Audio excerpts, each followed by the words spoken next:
My name is Oscar Gittemeyer. I'm with the San Diego Public Library Adult Programming Team. Thank you for being here tonight. I'm just going to run through a couple of housekeeping announcements. One, we ask that you silence your cell phones. One of the reasons we ask for that is we're actually recording the program, so you'll see the cameras here with us tonight. Shout out to our media arts interns. These are interns with the library. They help record and edit all of our programs. If you know someone that could not be here tonight, please encourage them to watch the recording. It'll be posted. It usually takes us a few weeks to edit them and get them posted, but once it is, please share it with your friends. And next up, we're gonna do a land acknowledgement, and then I'll invite up the speakers. So at this time, the San Diego Public Library holds deep respect for the land and the original people of the area where our library is located. The library was built on the unceded territory of the Kumeyaay Nation. Today, the Kumeyaay people continue to maintain their political sovereignty and cultural traditions as vital members of the San Diego community. We acknowledge their tremendous contributions to our region and thank them for their stewardship. At this time, I'd like to welcome to the stage our San Diego Public Library Director, Misty Jones, and the Dean of the University of San Diego Copley Library, Dr. Teresa Bird, to introduce our featured speaker. Thank you. Good evening. It's so great to see everybody. As Oscar said, I'm Misty Jones. I'm the director for the San Diego Public Library and the city librarian. And it is my pleasure to welcome you to the 2025 San Diego Public Library University of San Diego Copley Library Annual Black History Month Author Talk featuring Megan Giddings. This is our 8th annual program in collaboration with USD's Copley Library. And over the years, we've welcomed many different authors from Duchess Harris, Monique Morris, Michelle Norris, Ancy Bailey, Heather McGee,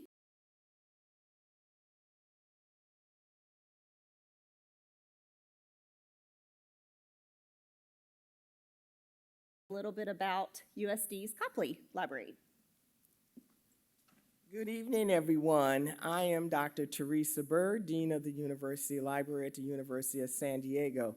It has been my pleasure to partner with the San Diego Public Library for the past 8 years. We spend almost all year thinking about this, and of course, right near the end, we really get very busy working on this activity. We see it as an opportunity to bring both the public library community and the academic community together. The University of San Diego is located in Linda Vista. As you know, San Diego does have 3 universities, and we're a private Catholic institution, and we sit on a mesa in Linda Vista if you've ever been through that area. The university has just about 10,000 students and a College of Arts and Sciences, the Canal School of Business, the Hahn School of Nursing, the Charlie Marcos School of Engineering, the Kroc Center, and the School of Leadership and Educational Sciences. So we also have a law school. The law school would be angry if I forgot them. So anyway, it's great to be here tonight. I want to say to Megan Giddings, from the minute I read the first paragraph, she had me hooked at Miss Tony's funeral. So I've enjoyed reading about Lena and Desiree and Miss Tony and her friends in the casino, but also kind of whispered to Megan, I wanted to know what gave her the idea for the book. So I'm going to wait to hear that. Thank you so much.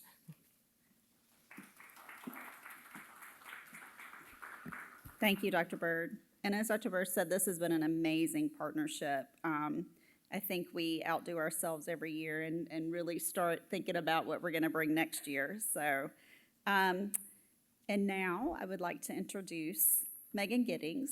She is an assistant professor at the University of Minnesota. Her novel, Lakewood, was published by Amistad in 2020. It was one of New York Magazine's 10 best books of 2020, one of NPR's best books of 2020, a Michigan Notable Book for 2021, was a finalist for 2 NAACP Image Awards, and a finalist for a 2020 LA Times Book Prize in the Ray Bradbury Prize for Science Fiction, Fantasy, and Speculative Fiction category. Her second novel, The Women Could Fly, was named one of the Washington Post's best science fiction and fantasy novels of 2022, one of Vulture's best fantasy books of 2022, and was a New York Times editor's choice. In fall 2023, she was the Picador Professor at Leipzig University. Her third novel, Meet Me at the Crossroads, will be published on June 3rd, 2025. Her first short story collection, Black Arts, will be published in 2026. We are very fortunate to welcome her here today as part of our annual Black History Month author series. So please join me in welcoming Megan Giddings to San Diego.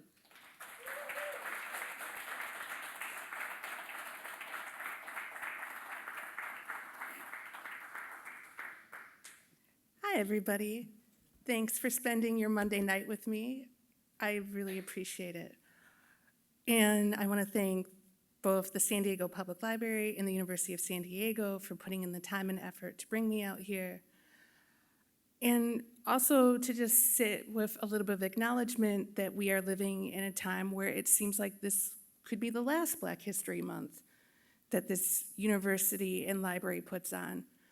And I just want to sit in the idea that if that does happen, I want to encourage you to keep thinking about the ways that you're going to bring Black literature into your lives and think deeply about the different ways of existing in this world.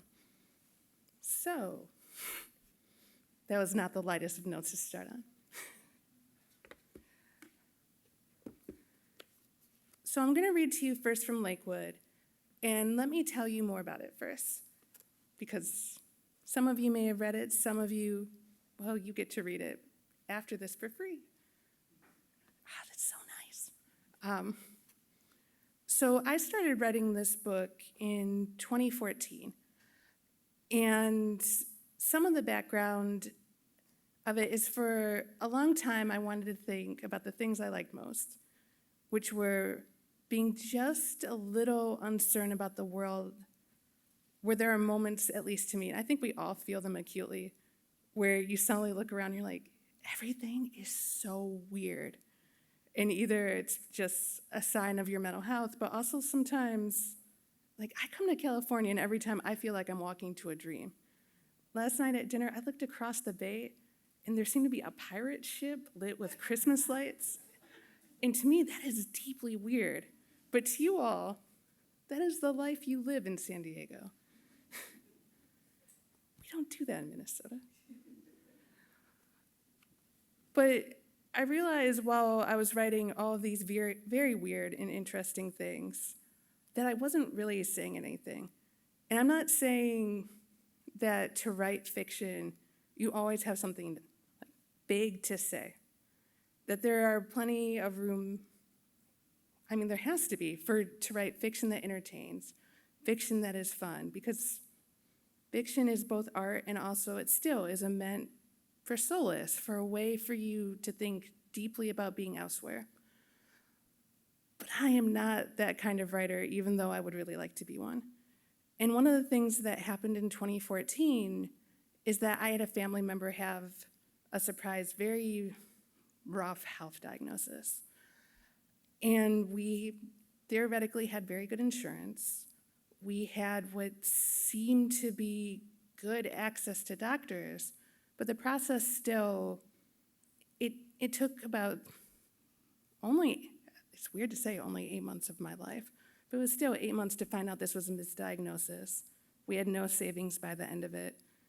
And it was worth me considering a lot about both like the fear I felt of losing this person from my life and the anger that comes from having to think about money this whole time, while instead of thinking about what I might be losing or spending the time, it was like, how do we get more money to figure this out? And that really made its way into Lakewood, where I wanted to think a lot about how often when we're in the midst of grief in this country, we are also always, some of us might be very, very lucky people, but the majority of us, we're thinking just as much about money as we are thinking about the impending loss. And that made me really mad. And I think that makes most of us really mad. It was one of the things when I was touring behind the book that just kept coming up over and over again. This thought of how grief and love and also financial insecurity often surfaces in our lives. So, let me read the first chapter to you all. I've been sworn to no spoilers, and I cannot remember where exactly the two of you are. So let me start at chapter 1 first. Lena's grandmother's final instructions were that the funeral should be scheduled for 11 a.m., but would start at 11:17 when everyone would be there and seated. Desiree, if she was well, would give one of the eulogies, and at the luncheon, Lena would give presents and letters to Miss Tony's closest friends and tell them one last time how special they were to her. Anyone who was still alive and didn't attend, Lena would send letters to them within a week. And by 8 p.m., Desiree and Lena should be at the casino across town, the one with the good buffet. And just a brief pause here, because I think this will make me feel a little less anxious while I'm doing this. The last time I read from this book, it was, almost 3 years ago. And it was at this women's college that had made it their one book for freshmen. And I was not prepared for that, where all of them had questions that were clearly test questions. And I just had a kind of fear-based flashback to that son of seeing 80, 18-year-olds who all had very specific questions about this book. So if you have questions about this book later, please be chill. I will help you as much as you can. But I wrote this book so many years ago now. All right, now let's go back in. I'm sorry. So still in her black dress and high heels, Lena listened to the slot machine songs, their rhythms and chimes, the excited harmony of one loudly announcing a winner. Her mother, Desiree, was talking to a few of the bouncers and waitresses, accepting their condolences, nodding as one said, "I still can't believe it. Miss Tony, Jesus. I'm 30, and she was in better shape than me. And a year ago, that had been true.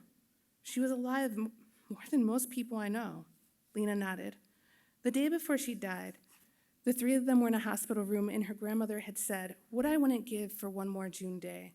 She wanted to talk with her friends on the porch, eat a bowl of raspberries with whipped cream on top, grill out, stay up late playing cards with the two of them. And the weather would be warm, not hot. Big cloud, blue sky weather. Lena had excused herself, went to get tea, and hoped that at the end of her own life, she would only want one more good but not special day. "Y'all are in my prayers." "Thank you," Lena and Desiree said in unison. The two of them were so used to hearing variations of that, the response was now automatic. They sold coins into Cleopatra slot machines. After losing 5 times in a row, Lena stopped and cashed out. Desiree kept going, her face illuminated pink and blue by the screen, and it made the tear stains on her cheeks visible again. "Stop being so rude," Desiree muttered to the machine after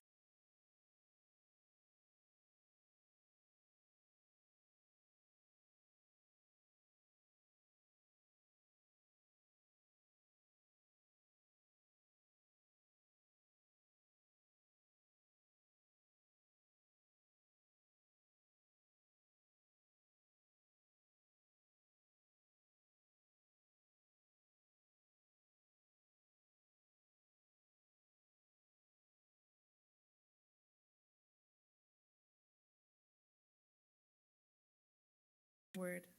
Then another flare-up was about to start.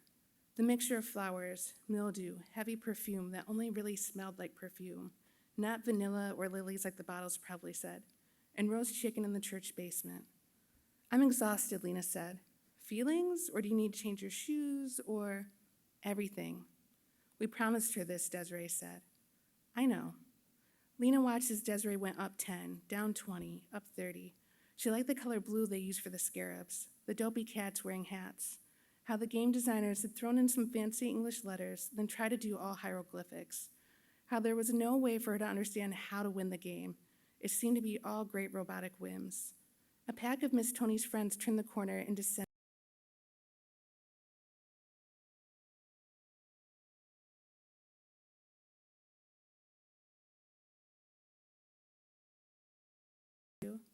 One squeezed Lena's left shoulder, the other flicked something off her right arm. Another asked Desiree, how was she feeling? Did she need anything?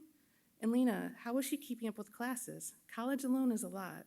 I can't imagine being so young. Everything is going good at school. All the professors were really nice and understanding. Do you all have things to eat? The kindness was suffocating. So many casseroles, so many cards, so many people dropping by, so many thinking of yous. Lena wanted to be good and kind, and she was grateful that so many people loved her grandma. It was also exhausting to have so many people look into her face, looking at the parts of it and trying to find Miss Tony. A waitress carrying a tray squeezed in among them and cleared her throat, courtesy of Miss Tony. She passed two dark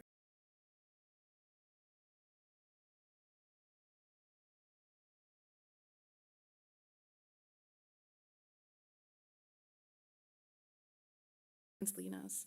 Cheers.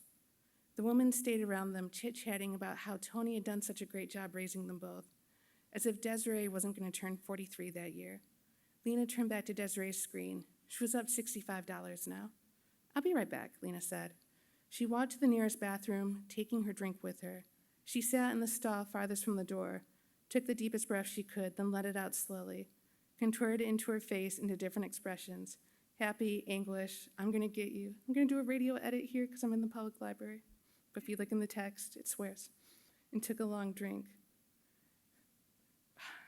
I was in Germany 2 years ago, and I was reading from this book and did the same thing. And one person in the crowd genuinely said, Americans are so uptight. And yeah, we are uptight. That's how we are. There were 2 extra lime slices in it like her grandmother always ordered. How many dark and stormies do I have to have, she wondered. Wait, that was after the women's college. Sorry. I just realized time makes no sense to me, and I just remembered another time when I read from this book. Okay, I'm back in. I'm sorry, everybody. I am jet lagged, too. This is really exciting for all of us. We'll see if I stay focused or if by the end of this hour I see a ghost in the back, but I have to pretend not to see it. And then you can tell all your friends there was a ghost here, because we're all going to agree it was here. Anyway, so let me start that over again. I'll be right back, Lena said. She walked to the nearest bathroom, taking her drink with her. She sat in the stall farthest from the door, took the deepest breath she could, then let it out slowly, contorted her face into different expressions, and took a long drink. There were 2 extra lime slices in it like her grandmother always ordered. How many dark and stormies do I have to have, she wondered, to feel like you're here with us? A song about being so in desire with someone you felt like you would burst into flames was leaking through the speakers in the ceiling. Lena, her mother said. She finished her drink, set the glass on the floor, and went out to Desiree. Everything okay, Lena asked? The mirror gave a full view of the back of her mother's head. It looked as she had been pulling on her hair. Her black bra straps poked out, her eyes bloodshot, her fingers trembling. It was hard to tell whether it was because of the poor bathroom lighting or because of illness, but Desiree's skin was now sallow. We can go home, Lena said. She smoothed her mother's hair, adjusted the straps back into place, watched her hands and mouth for tremors. They were still. Desiree's dark lipstick was smudged, but still looked pretty good. I lost it all, Desiree said. They paused for a moment and laughed. Lena coughed when she was finished. She couldn't help asking, you took your medicine today, right? I wouldn't have been able to do anything today without it. They left the bathroom and headed to Miss Tony's favorite blackjack dealer. When he noticed them, he signaled a waitress who brought over 2 more dark and stormies. May you have Tony's luck tonight, he said. Then with a laugh, please don't have her luck. I need a job. They smiled at each other, then did what they always did, snapped their fingers for luck and clasped hands. One of the first things Lena could remember was her grandma teaching her blackjack. The game's rules, but also things like remembering, as with most individual sports. There was also a game you mostly played against yourself. You had to be confident, engaged, patient. Don't allow yourself to be polluted by the dealer's silence or the chit-chat of the people around you. Lena leaned forward a little, focused on counting, paying attention to everyone's cards, watching the dealer's hands and eyes, looking for towels.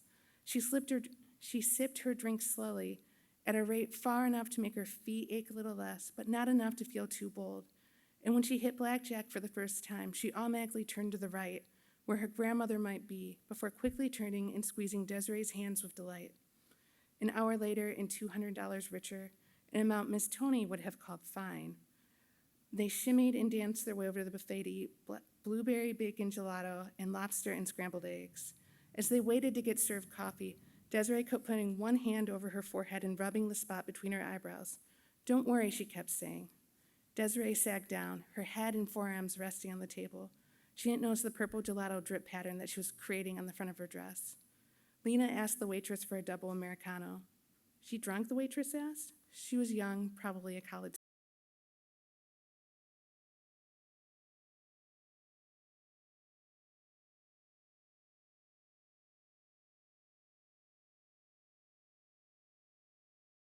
slurred. "She gonna need a chair?" Lena took off her own left shoe beneath the table and rubbed her toes hard. "We'll be out of here in 10, I promise. She's fine." Stumbling into their living room, Desiree dumped the contents of her purse on the floor. Dollars, credit cards, lipstick, a mint that looked as if it had already been sucked on and then put back in the cellophane wrap. Coins scattered across the wood floors. Desiree looked at the mess for a moment, then fell. Lena rushed to her side. Her mom propped herself up. "Smile at me," Lena said. "I'm fine." "Come on, we both know you didn't drink that much." Desiree gritted her teeth. Lena raised her eyebrows. Desiree rolled her eyes and did a big fake grin. Lena had her mother lift her arms and repeat the phrase, "Pancakes are better with bananas in them." "They said we had to do this every time you fall." "You sound just like her." Desiree sat up and went to her bedroom. When she returned, she was holding a large envelope that was stuffed to the limits. She tossed it onto Lena's stomach. "Can we do this later today?"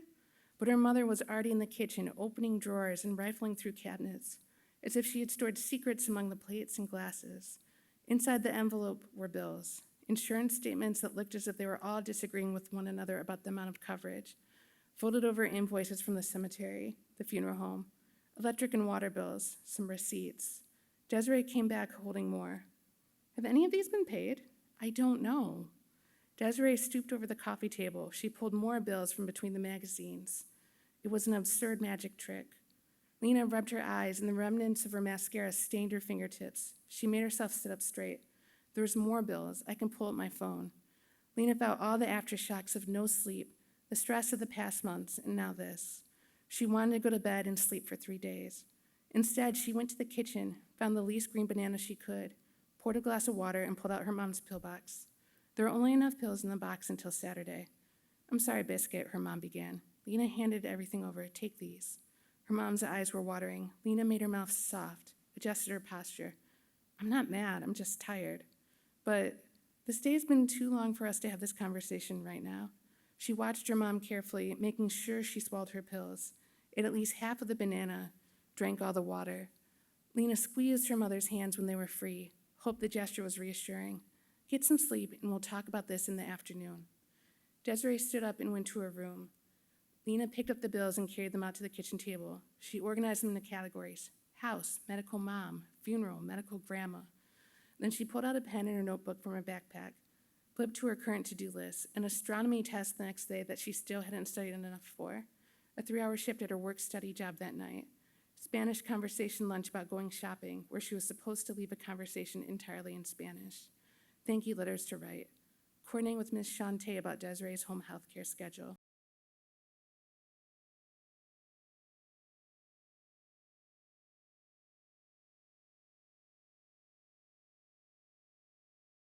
The page and started a brand new list. Okay.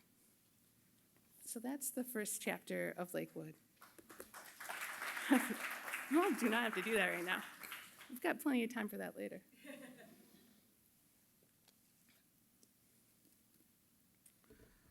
So, there was another thing I wanted to read in Lakewood, but I think we're going to move on and maybe come back. So in June, my next novel is coming out. It's called Meet Me at the Crossroads.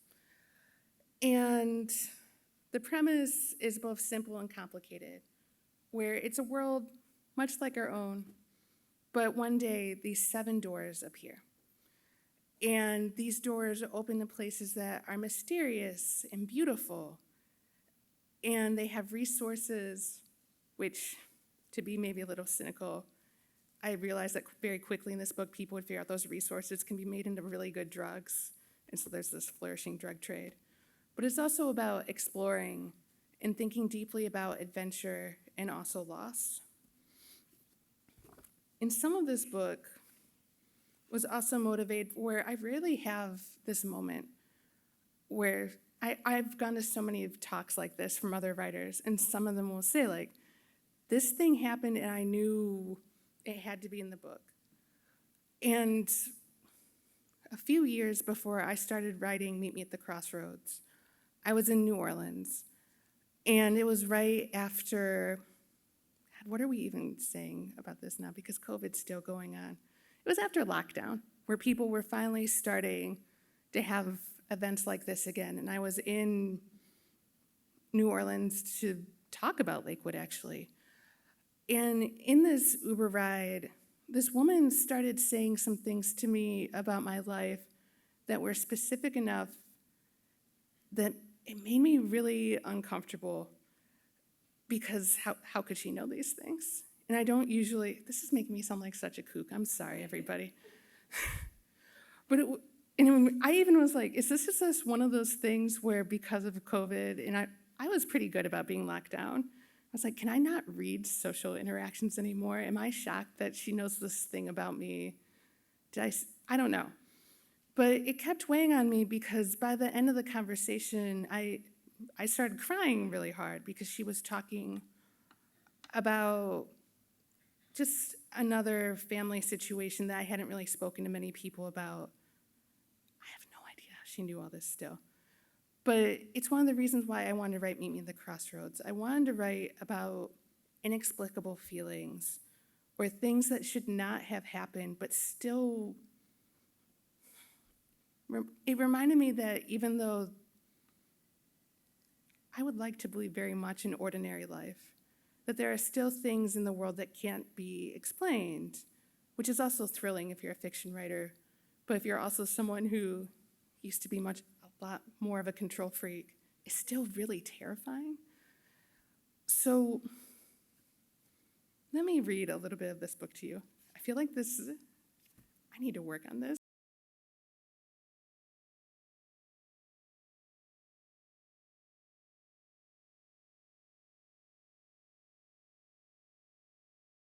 Moments in my life feel tangible to other people. But let me read the beginning of this, and it comes out in June. So no person saw the doors appear. That honor was reserved for a polar bear crunching a seal bloody, a murmuration making its clouds in the sky above the earth, a pair of black kites searching out grasshoppers in the soon-to-be kindling grass, a coati who had been asleep in the midday's heat with its paws on its black snout, and a dog preoccupied with finding the rotting carcass it couldn't stop smelling. The animals, not understanding these things were doors, yet understanding they were not of this world, quickly left the area.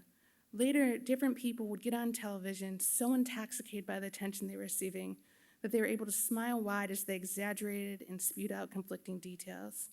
Some claimed to have heard a great voice coming from the air, encouraging them to announce their arrival. Others saw burning bushes singing loud the end of days. And one man, a farmer from mid-Michigan, was blunt and matter-of-fact in his perfidy. He was fertilizing soybeans, and then there was a door. It would not open, it would not burn. The door itself was a rich blue some days, one time silver, although no one else ever saw it that way. And sometimes it wasn't even there at all. In the days that followed the appearance, each country handled things differently. 4 of the doors, because they were not in densely populated places, were unknown for years to people outside those countries. When they were found later, it was to some people's great annoyance, because 3 had originally been cited and collectively acknowledged. 1 in Michigan, 1 in Australia, 1 in Germany. They had given the sense that finally, here it was, the end of days.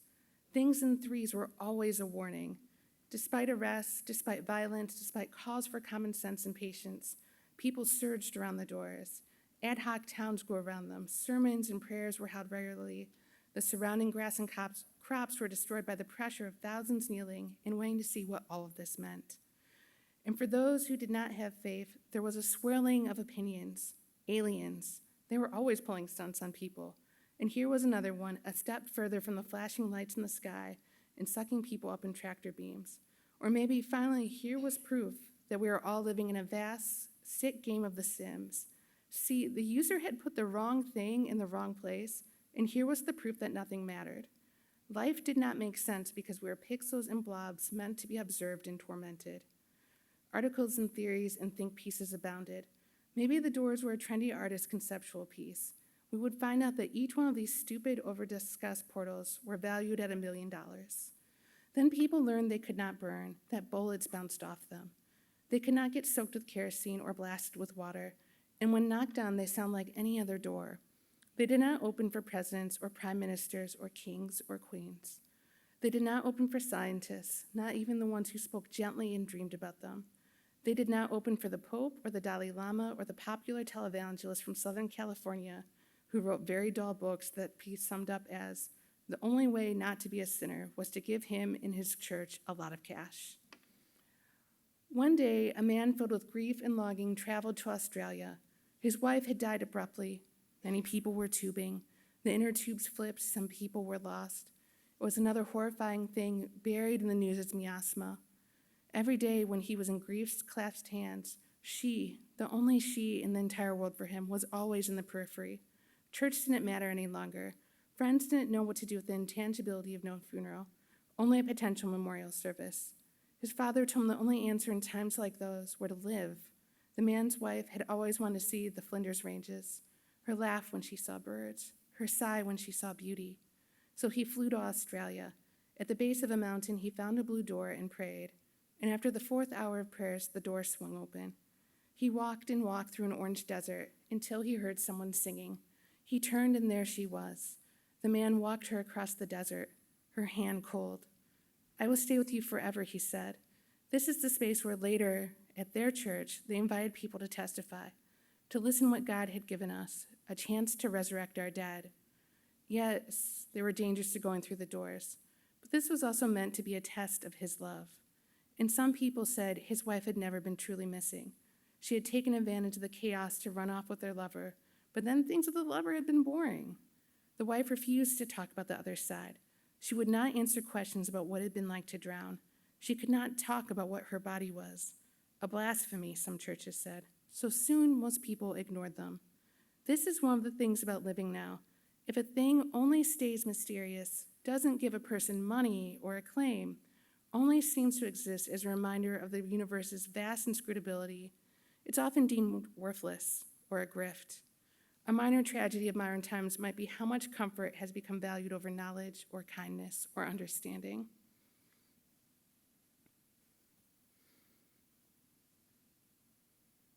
I'm going to stop there, actually, because the rest of it goes on a little longer than I timed out for today. But if you want to hear more about that, that comes out in June.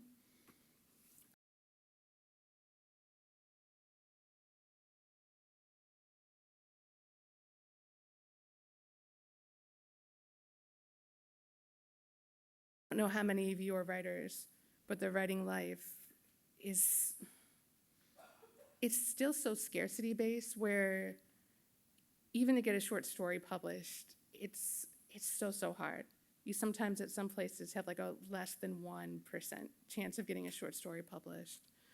And then if you're a writer, and especially a Black writer in this country, we're still at a point where less than 5% of books published are written by Black writers. So even getting to book 1, like all of those facts were out there, and it felt really insurmountable to me. And now I don't know, it's really beautiful to me to have all of these in front of me, and it still feels a little astonishing to see them all together at the same time. But the fun thing is I want to keep writing as many different books as I possibly can until people say, stop doing this. That's really the goal for most artists, right? You keep going until someone's like, please stop. But then you're so far they can't stop you. You'll always do it.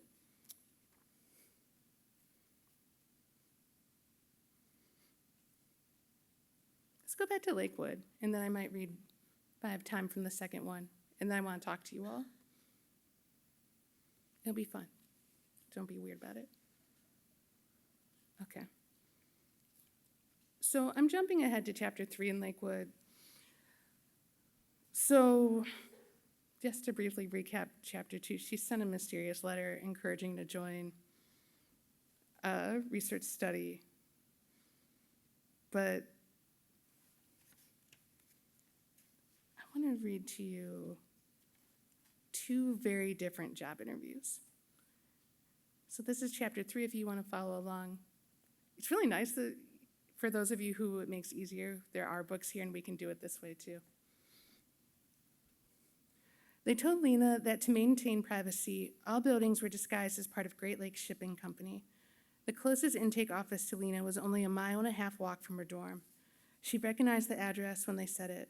Most of the building had a rich person's store feel, like the all-wood toy store and a high-end Taiwanese restaurant that Lena always wanted to try but couldn't convince herself to pay $25 for an entree.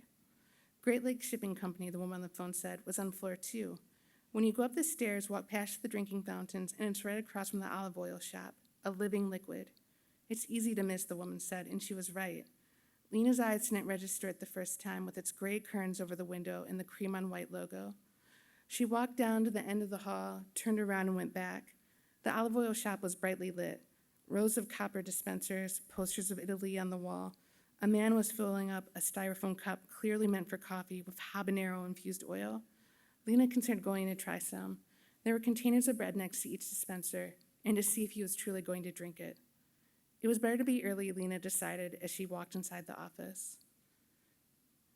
Inside, a white woman with a haircut that looked as if she had shown her stylist an image of a motorcycle helmet and said, "That's it, that's the look," was waiting.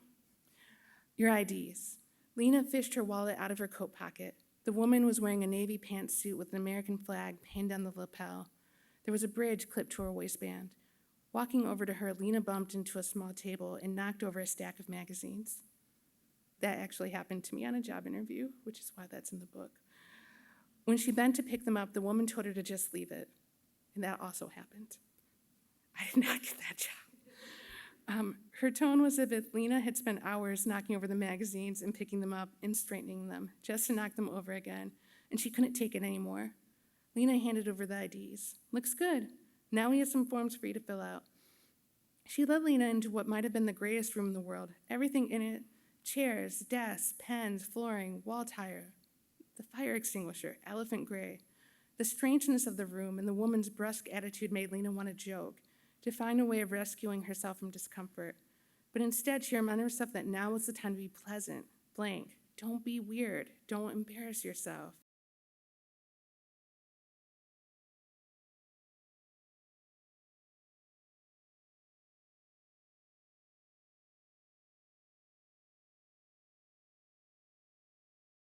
Have you ever been a participant in any other clinical studies? No, Lena wrote. Page 2 reminded that to participate in the Lakewood project was to consent to a necessary diminishment of her privacy. If you consent to this, provide all your passwords for social media, email addresses, phone passcode. Also provide any potential answers you can think of for standard security questions, such as the make of your first car, the name of your childhood pet, your mother's maiden name. Lena coughed. "May I have a glass of water?" Page 4 was when the health questions began. Do you have any allergies? When was the last time you had vaginal intercourse? Anal? When was the last time, exact date if possible, that you vomited? Do you have a family health history of strokes, cancer, diabetes? Next to the paternal family heading, Lena wrote, "Information not available." Her hand shook as she did it, assuming that when they saw that, it would make her ineligible. "What's the longest you've been consistently intoxicated for?" She cleared her throat again. "May I have a glass of water?" "Please fill out the forms." Lena stared at the white paper, let the words go out of focus.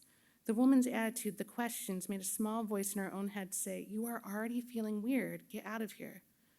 Her grandmother had cleaned houses, pulled the hair and gunk out of tubs and sinks, catered on the weekends, babysat, took odd jobs, worked for people who she said were proof God had a sense of humor. Your grandmother gave you everything. You're the one in charge now. She flipped the page. At the top it said, "Welcome" in bold underlined type. Our most precious resources in this country are patriots like you, those who are willing to give of themselves to help this great nation. Your contribution will help end suffering and unhappiness. So, Lena put down her pen, "This is a government program?" Keep reading. But in my letter, it said this was for a survey company. The woman lifted her eyebrows in annoyance. Read all of it, especially page 9. After rigorous evaluations of her mental, physical, and emotional health, the form explained she might be invited to join the study. Once she signed, all interactions were private. Lena flipped to page 9. It was an NDA. No questions about the studies and their true nature could be signed until she signed this page. There were $50,000 in penalties if she violated this agreement. Desiree had texted her earlier this morning to say that the electricity had been shut off, and she was going over to Miss Shantae's. They had paid the electricity with the only credit card that wasn't maxed out. Potential jail time. She sucked her bottom lip into her mouth. It tasted of bad coffee and mint toothpaste. On their last day, in retrospect, it seemed as if her grandmother had known somehow that was the end. Lena knew this was how memory worked. Looking back at an important day, everything could seem portentous. The apricity and brightness through her grandmother's hospital room windows. How the hospital coffee tasted, as if they had switched to a better brand whose flavor could almost be described as coffee. The way her grandmother said, "You're already doing a good job helping your mother. I'm so proud of you." There had been a mixture of true compliment, sweetness, and warning sharpness in her grandmother's voice as she said it. Lena sighed. The woman smiled, took the clipboard, and said, "Now we can get started." While waiting for further instructions from Great Lakes Shipping Company, Lena continued applying for other jobs. She came close to getting a job as a temporary worker at the post office, but according to her mom, it went to someone's daughter. It was fine, though, Desiree had assured her, while reminding her that the post office is a corrupt institution filled with drug addicts and older white ladies who wore wraparound sunglasses inside. She was only half kidding.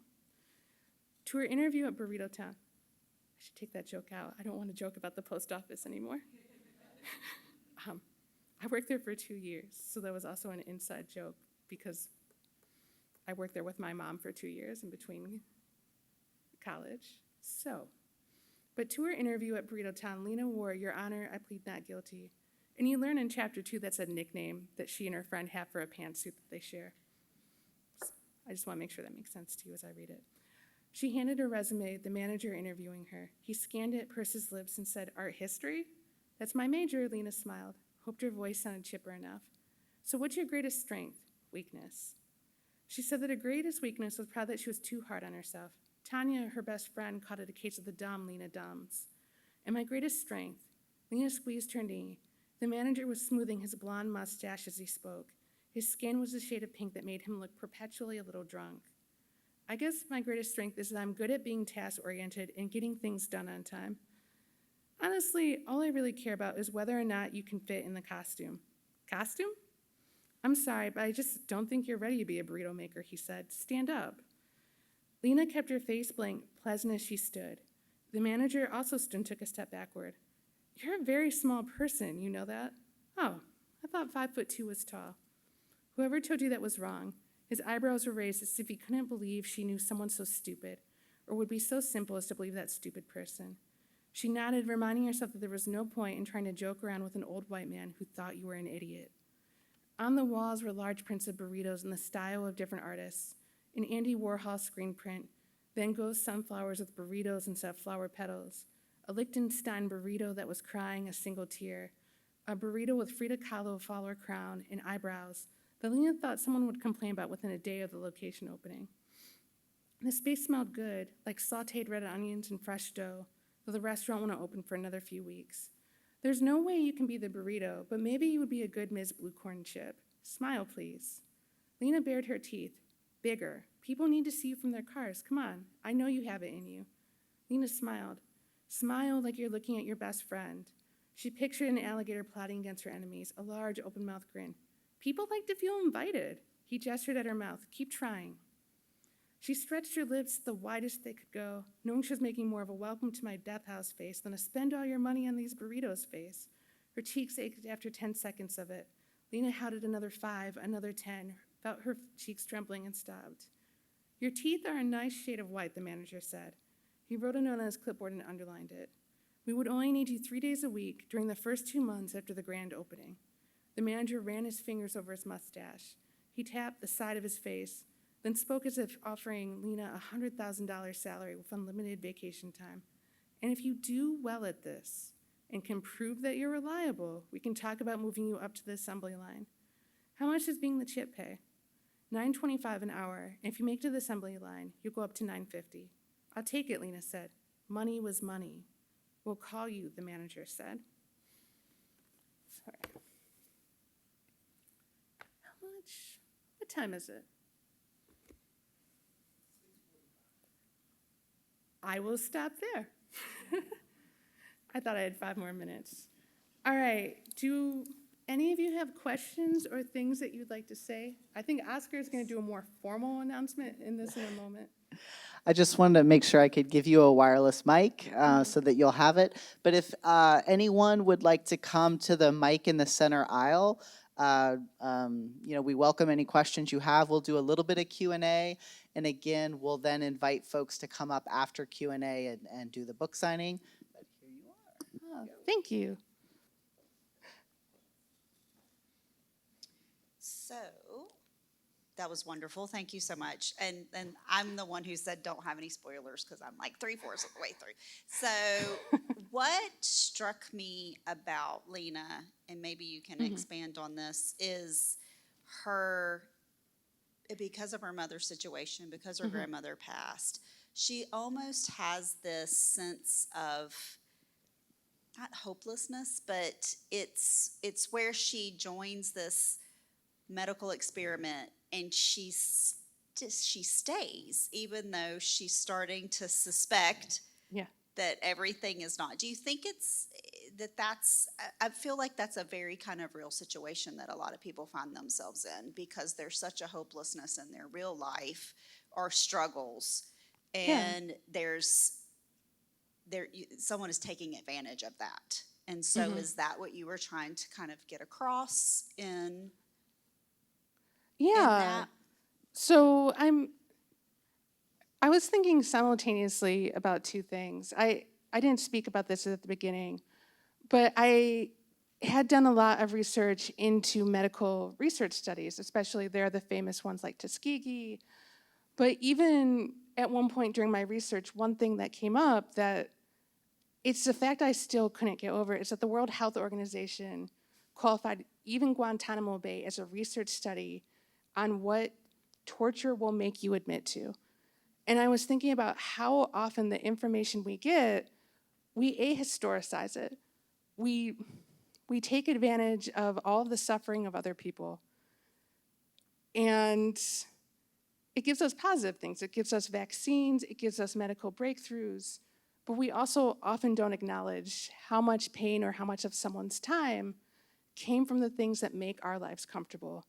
And it can go anywhere from medicine, but even once you start hitting a certain level of job, you can forget how exploitative most minimum wage jobs are. And so I wanted to capture that feeling of how far will you go for money? And also, does it even feel like you're actually consenting at times to something when you don't understand what the consequences are? And also, you are offered so much money that it could change your life. I think about this in college a lot, where so many of us, there was this research study I did not get in, but you would get injected with saline to see how much pain you could withstand. And everyone was like, this is awful. But it was $2,500. And when I was in college, everyone was like, $2,500 for like 3 hours worth of work? It became this thing of we all want to see who could get in because we all wanted $2,500. That was more than I would make in a month at my work-study job at the time. But now, in my very big age, I'm like, no, I would never do that. Why would I want to be in pain and discomfort? I mean, I would still really like $2,500, but most of us would. But it's still that thing of thinking about your autonomy, thinking about what you're willing to risk to make life maybe just briefly easier. Does that answer? Yeah. Could you speak a little bit about growing up and if you were inspired by other teachers or anyone to become a writer, especially as an African-American writer? I don't know how much encouragement you received as you were growing up, and at what point did you become convinced that you could really do complete a novel And lastly, are there some African American writers that were inspirational to you? Oh, I love this question. So the hard part about this question is I wasn't really encouraged to be a writer for a long time. I didn't really have an English teacher who told me I was good at writing. I got told I was good at reading, which is a much different skill than writing, where it led my parents to sometimes be like, you are going to be a lawyer. You aren't going to pursue the arts in any way. And it was really hard for them too, because I'm a first-gen college student, and I got into Michigan, and so they were kind of like, everything is solved. You're going to do this, you're going to do that. And for a long time, writing was this escape for me. I had a really hard time in high school and middle school. I was one of 3 families of color in rural Michigan. And I have made some like excellent friends that I still know from that time. And also, it is an adventure to spend most of your life in white rural Michigan as like one family of color. It's a wild time. But writing helped, reading helped. I think it's a similar story for a lot of us. Sometimes you need to be away from the world. Books do that. And it's wonderful to be immersed in it.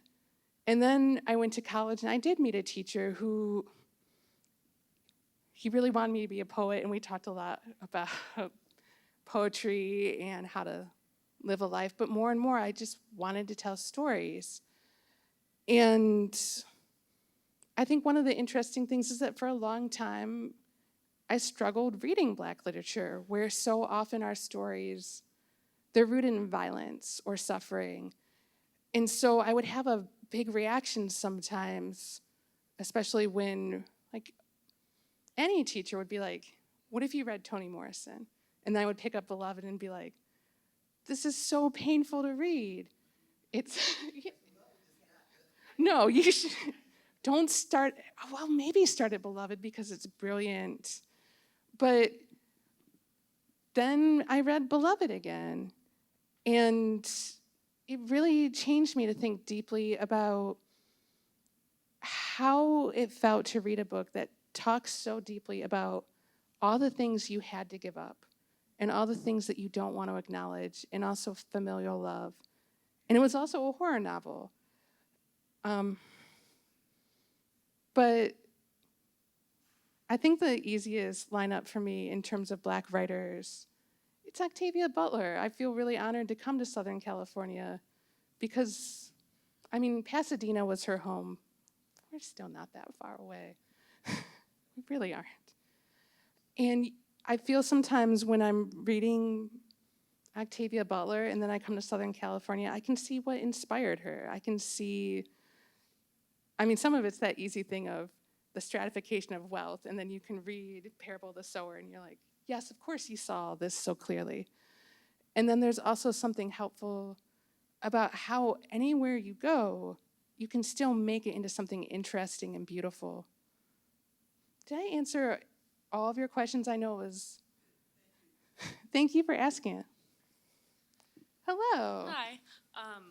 I wanted to know, since I did read this book, and you very clearly did a lot of research, and I was wondering if, I'm an English teacher. I teach at San Diego City College. Oh, thank you for teaching English. It's my favorite thing in the world. And I was wondering if you, in an ideal world where you knew people were teaching this in classrooms, if there were any things that you came across during your research that you would want the teaching of the book to be paired with.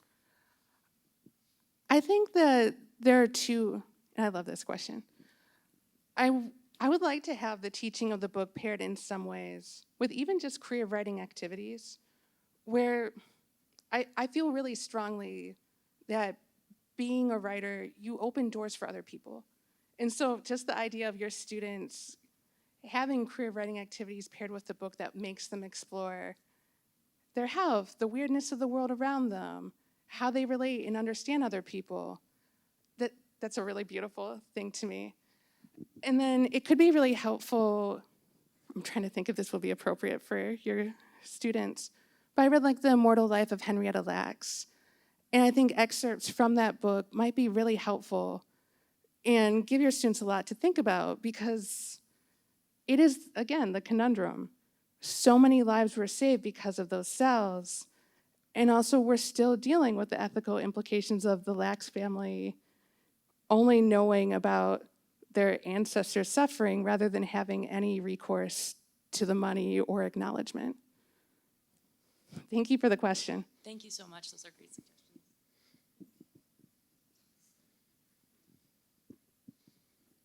Hi. Hello.